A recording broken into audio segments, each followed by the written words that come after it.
Durante décadas, el sur global estuvo jugando un juego extraño, donde las reglas estaban escritas en un idioma que no hablaban y el libro de cuentas siempre estaba fuera de su alcance.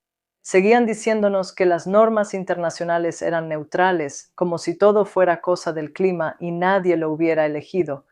Las finanzas globales eran un servicio básico, como el agua o el aire, ahí para todos, sin condiciones. Luego llegaron las sanciones, luego el congelamiento de reservas soberanas, un término educado para algo brutal. Y luego vino la silenciosa constatación de que, si te sales de la línea, tu acceso a la economía mundial puede ser eliminado con una sola pulsación de tecla en Washington. No hay debate ni audiencias, simplemente desaparece. Así que entra en escena el nuevo Banco de Desarrollo, el llamado Banco de los BRICS. Probablemente ya escuchaste la versión convencional.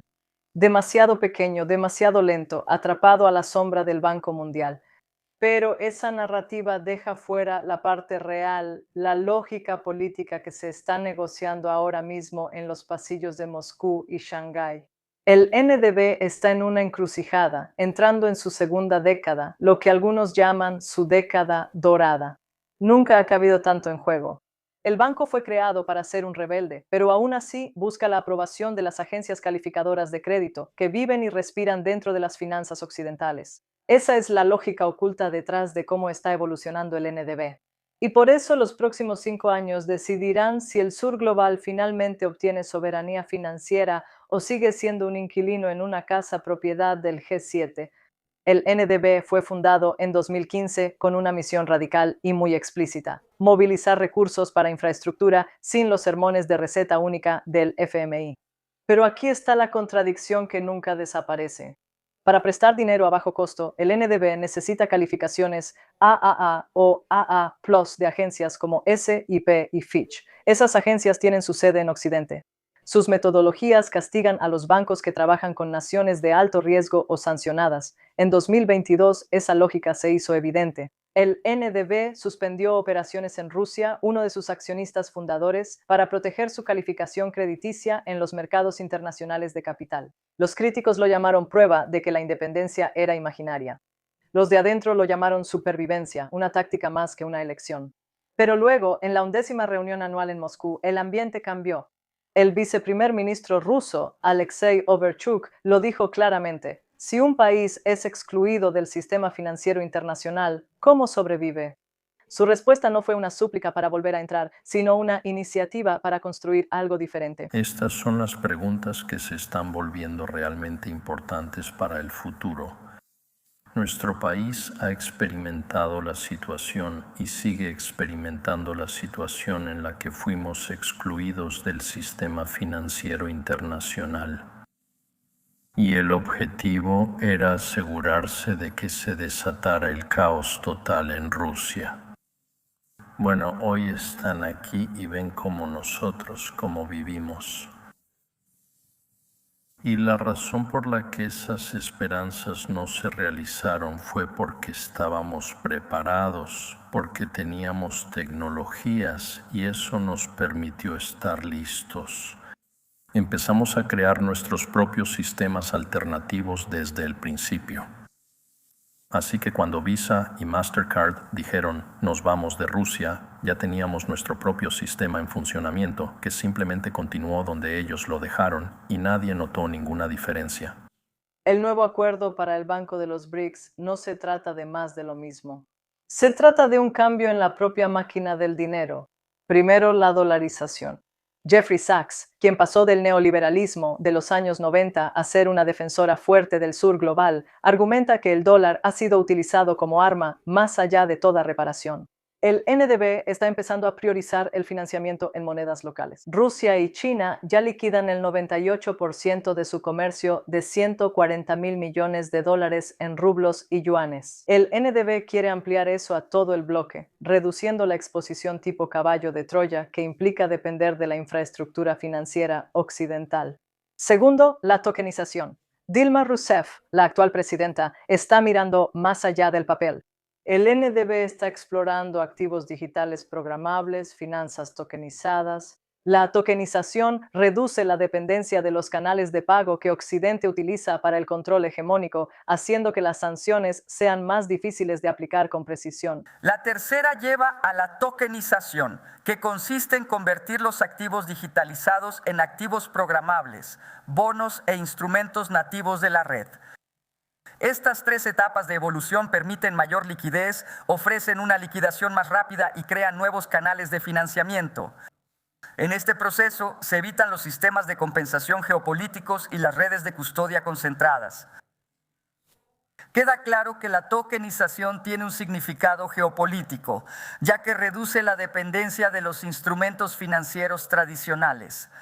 Además, la infraestructura financiera tokenizada podría eventualmente convertirse en parte de una competencia geopolítica más amplia sobre los sistemas de monedas de reserva, las redes de pago y la arquitectura de liquidez global. Hoy en día, este movimiento es parte de una nueva realidad en una etapa temprana de implementación.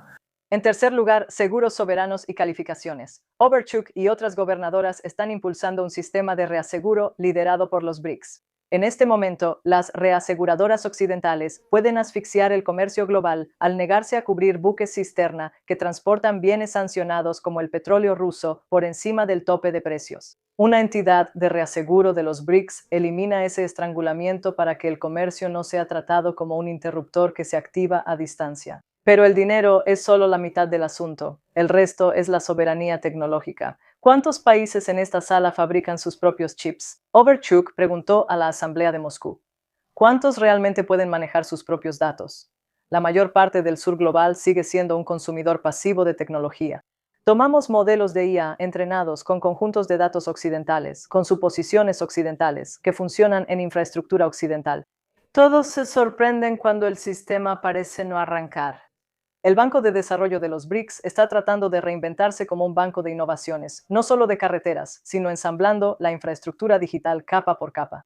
Centros de datos optimizados con IA, proyectos de capital que normalmente no atraen financiamiento en los mercados en desarrollo. Tecnología avanzada, semiconductores, biotecnología, computación cuántica, para que el sur global no se quede atascado como proveedor de mano de obra de baja calificación. El nexo entre energía e inteligencia artificial.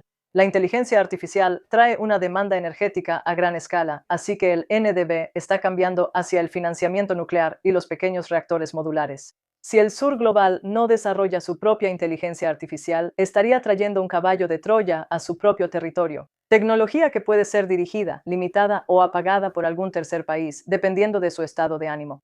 La imagen es cinematográfica, pero la ejecución tiene mucho margen de mejora. El verdadero problema del NDB es la tasa de conversión. En Occidente, se tarda de 4 a 5 años en pasar del laboratorio al mercado. Dentro del ecosistema BRICS se tarda 9. El talento está ahí. Millones de graduados en STEM cada año. Lo que falta es el ecosistema emprendedor que evite que se vayan. Así que se está presionando al banco para que pase de ser prestamista a emprendedor público. Tolerancia al fracaso temprano, alejándose de la mentalidad de riesgo cero que tienen los antiguos bancos multilaterales de desarrollo. Compartir el riesgo, no solo eso, subvenciones y asistencia técnica para reducir el riesgo de las innovaciones para los inversionistas privados. Capacidad institucional. Ayudar a países como Egipto o Bangladesh a construir marcos regulatorios para que los fondos realmente se utilicen y no se queden solo en el papel. Una señal clara en la 11ª reunión anual. La mayoría de los ministros de finanzas no asistieron. Solo Silvanov de Rusia y Godongwana de Sudáfrica asistieron en persona. ¿Es el NDB una prioridad principal para todos los Estados miembros o solo un plan de respaldo para los sancionados? Esto nunca se trató de hojas de cálculo o tasas de interés. Siempre se trató de identidad, al principio de manera silenciosa, luego de repente, de forma ruidosa. Por primera vez en 200 años el centro de gravedad se movió. Las economías de los BRICS ya representan alrededor del 40% de la producción mundial, más que el G7.